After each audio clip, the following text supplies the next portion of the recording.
My first impressions of the Icon have been really impressive in a way that it's totally different to anything that we've done in the past with using equipment to enhance the coaching program, in particular the technical development program.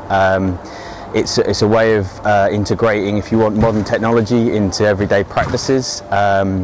It's really helped engage the players' thought process into some technical practices in passing, receiving, awareness, etc. So it's been really eye-opening, if you want, of the possibilities of ways of delivering some basic practice and basic drills in a totally different way.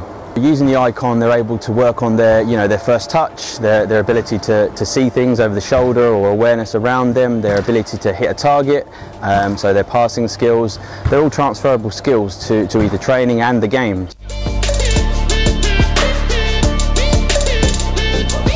How have you got on using the Icon? Yeah, I love it. It's a great tool for the club. Everyone gets in there, have a little competition with the boys. It's good to use, try and come in like once a week for it, so yeah, it's good. Okay, and obviously the position that you play, centre mid, midfield, yeah. How has that Icon in particular maybe helped develop your game? Well, I think it's like game realistic, like midfielders half turn, looking over the shoulder, look for the next flashing light, so you can relate that to a pass, so looking over, turning out and then making a pass and then getting it again, so yeah, it's good. What about your scores? How have you got on with that? Yeah, I think I'm at the top, to be fair. I don't know what the boys will say, but yeah, I think I'm at the top, yeah, okay. Decent.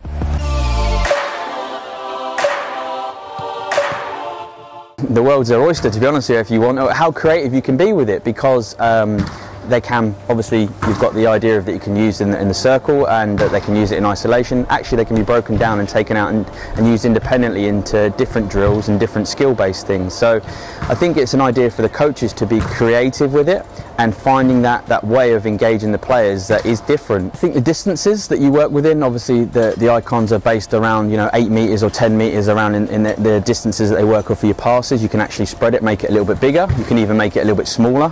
So again, the intensity of either the passes or the ability to play 1-2s off the object, that kind of enlightens the whole process.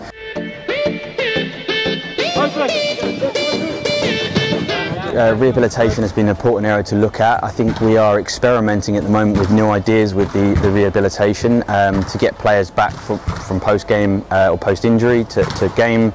Stages 1, 2, 3, 4 and 5 we have, so stages in particular 4 and 5 we would use the Icon, so they get a feel of the ball without having to go integrated back into full-time training, and obviously takes the element away of contacts and collision injuries reoccurring before they've had a chance to train.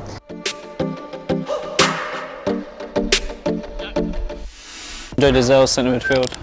Before I got injured, I used to use it a lot after training. Used to come in here about 15 minutes and work on my touch, help me touch, work on my reactions and work on my vision, because playing football, centre mid as well, you need to have pictures in your mind, and when you're playing in this, you've always got to think about the next one or think about the next green, where is it and that, so yeah.